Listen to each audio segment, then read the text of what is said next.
Mr. Hadley, Assembly Bill 1717. Please proceed when you're ready. Thank you, Mr. Chair. Good afternoon, Mr. Chair and members. AB 1717 is a bill to ensure that cap and trade funds are spent in a manner consistent with the already expressed will of the legislature. Move the bill. Second. In fact, it is more than that. If the intent and the appropriations of this legislature to have any legal meaning, if the legislature is to retain its authority to appropriate funds and to expect that such funds will be spent as appropriated, AB 1717 is an important bill to enforce our legislative authority as a co-equal branch of California state government. Specifically, AB 1717 does nothing to prohibit the High-Speed Rail Authority from changing course and amending its 2016 business plan to align with the does not prohibit the High-Speed Rail Authority from changing course and amending its 2016 business plan. However, should the High-Speed Rail Authority not adhere to their 2012 business plan that is the basis for the legislature's 2014 appropriation of cap and trade funds, that cap and trade funding will instead be allocated to fund the Transportation Agency for the Transit and Intercity Rail Capital Program. To understand this bill a little better, I'm going to take you through a little history. In 2012, the legislature passed and the governor signed SB 1029, which was the 2012 High-Speed Rail Trailer Bill. This law references the High-Speed Rail Authority final 2012 business plan and appropriates certain funds for the acquisition and construction of initial portions of the project. The 2012 business plan does two things that are relevant for today's purposes. First, it states that the initial operating section of the project will connect Merced to the San Fernando Valley Gateway to Los Angeles. And secondly, it notes that first construction of the initial operating segment, the IOS, will be from Merced to Bakersfield. That was 2012. Continuing in 2014, this legislature passed and the governor signed SB 862, which continuously appropriated 25% of cap and trade funds to the High-Speed Rail Authority and authorized the authority to utilize such funds to begin the initial operating segment and the Phase 1 blended system, which is the San Francisco to Los Angeles route as a whole. This was not an or, this was an and. The High-Speed Rail Authority was not granted the legal authority to not build the initial operating section, the southern segment, with cap and trade funds. Beyond the statutory language that's in the bill itself, there was also clear legislative intent. For example, speaking of SB 862, Senator Fran Pavley said, should the 25% of auction revenues be continuously appropriated on the current, and I'll emphasize current, high-speed rail plan, and then she continued, Senate President pro tempore De Leon committed that SB 862 had the goal line of Pomona Valley, and further stated that his speech was intended to make it very clear to the administration what is the spirit of this legislative body.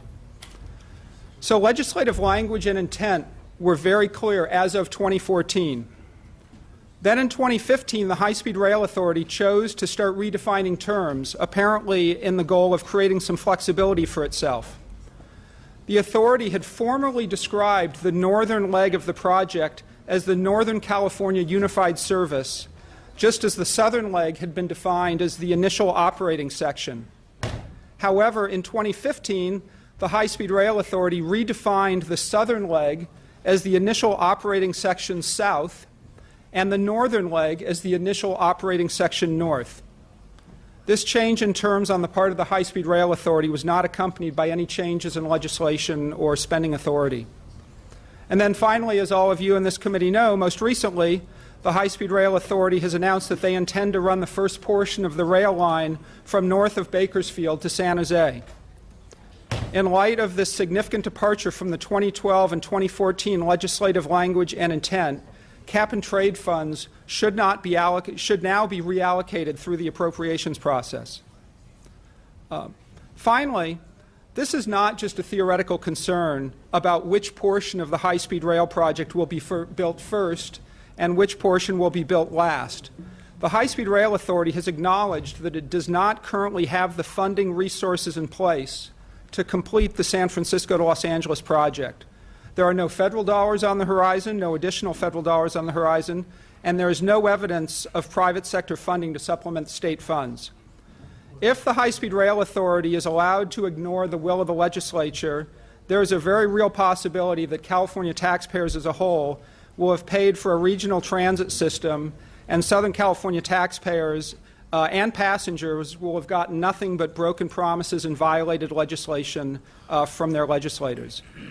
I want to emphasize this bill does not change state policy. It confirms state policy, and it clarifies how cap and trade funds should be spent if state policy is not adhered to.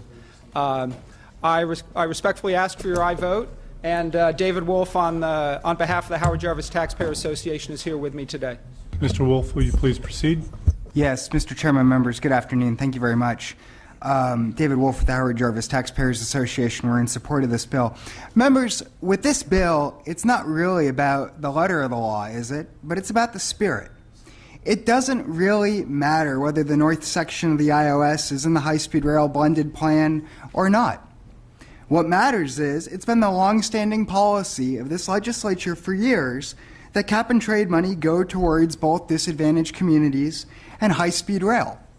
With the high-speed rail route now altered and with ticket prices continuing to increase, moving these funds to intercity rail would certainly seem like it would help far more disadvantaged communities, and it's going to help way more disadvantaged communities in Southern California than in Northern California. So we certainly ask that these funds be transferred to intercity rail projects, just because the opportunity just to put them in high-speed rail just doesn't seem warranted anymore. Ask for an aye vote. Any other witnesses in support of the author's bill? Any witnesses in opposition to the author's bill? Please come forward. State your name and who you represent, please. Thank you, Mr. Chairman. Keith Dunn on behalf of the Association for California High-Speed Trains. And, you know, we support the intercity rail program, and I would take exception to the comment that Mr. Wolf made with regards to disadvantaged communities. The Central Valley is one giant disadvantaged community, so I just would like to point that out. Secondly, you know, the High-Speed Rail Authority, in shifting their business plan, has come before, and in the last week had 3 hearings before not only this House but also in the Senate, combined 3 hearings where they discussed the plan, why they're moving forward with the way they are. It's been very transparent. I know that this committee held a hearing I thought was extremely well done, got a lot of good information, but we're moving forward in building this project. We're creating good jobs in the Central Valley. I know that my companion here, Mr. Diaz, is going to talk a little bit more about that, but this project is moving forward, and the notion that the Central Valley doesn't have disadvantaged communities is disingenuous. We are going to build in Southern California, so it's a pause, it's a shift. We're continuing to invest in Southern California with our partners on the bookends, and this project is moving forward, so we'd ask you for a no vote. Thank you very much. Please state your name and who you represent, please. Mr. Chair, member Cesar Diaz on behalf of the State Building and Construction Trades Council. I'm not going to repeat what my colleague has already stated, which is the obvious. This project is under construction. It is a very accountable project. I know that you've held hearings as well. The Senate just recently held their hearing. We had a budget committee hearing as well, looking at cap and trade and other expenditures, including the business plan. We believe that they're on the right track to actually making this project a reality. Sure, certain issues still remain, but going back and rechanging it is part of actually the problem that has provided some of the issues that actually came to be fixed by the legislative process. So for those reasons, we stand in opposition to this bill. Thank you. Any other testimony or witnesses that would like to testify in opposition to the bill? Seeing none. Any members of the committee that have questions of the author? Ms. Brown. Thank you, Mr. Hadley. Does this 25%, is that redirected for disadvantaged communities? I mean, is that the 25% is already in the cap and trade? The 25% was supposed to go to the disadvantaged communities. Is that the same 25%, or is this something different? They are not the same, but they're overlapping. The legislature has appropriated 25% of cap and trade funds to the high-speed rail project. they've also, we have also legislated that 25% of cap and trade funds would be spent on disadvantaged communities. Some of that could be and has been and will be high-speed rail funds to the extent they continue to be spent. But they're not the same, it's not the same pool of funds that you're drawing from. If these funds are returned or reallocated to the Transit Intercity Rail Capital Program, these funds would be spent on transit projects in metro areas, not between metro areas, that would benefit a lot of disadvantaged communities disproportionately in Southern California. Thank you. That's satisfactory, Assemblymember Brown? That answer? Yes. Okay, thank you. Any other questions of the author by the committee? Mr. Hadley, would you like to close? I would just really emphasize in closing that this bill, AB 1717, does not change the legislative history of this issue coming from the Assembly and the Senate.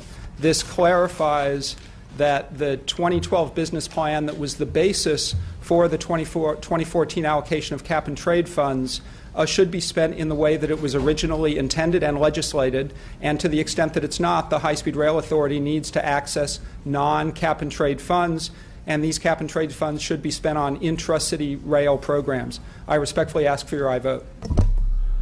Thank you, Mr. Hadley. So we do have a first by Assemblymember Mathis and a second by Assemblymember Baker. Mr. Hadley, I won't be supporting your bill today. I share your concern about project changes, and I'm a contractor, but stuff happens.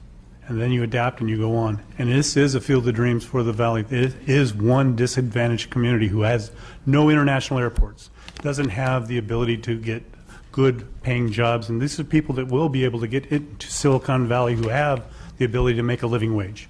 So I will be supporting this, this effort as it goes forward. I don't believe changing the iOS forfeits the appropriation. For these reasons, I'm going to be voting no on this bill. And Madam Secretary, please call the roll. The motion is due pass to the Assembly Natural Resources Committee. Frazier? Aye. Excuse me. No. Frazier, no. Linder? Aye. Linder, aye. Baker? Aye. Baker, aye. Bloom? Brown? No. Brown, no. Chu? No. Chu, no. Daly? No. Daly, no. Dodd? No. Dodd, no. Eduardo Garcia? No. I'm sorry? No. Eduardo Garcia, no. Gomez? Kim? Aye. Kim, aye. Mathis? Aye. Mathis, aye. Medina? No. Medina, no. Melendez? Nazarian? O'Donnell? Aye. Or no. O'Donnell, no. No aye. So your bill has 4. We'll keep that roll open for absent members. Thank you, Mr. Hadley. At 4 and 2 almosts. Close only counts in hand grenades and horseshoes. Thank you, Mr. Chair. Mr. Quirk is up. I know that Mr. Gray has been very patient, and I thank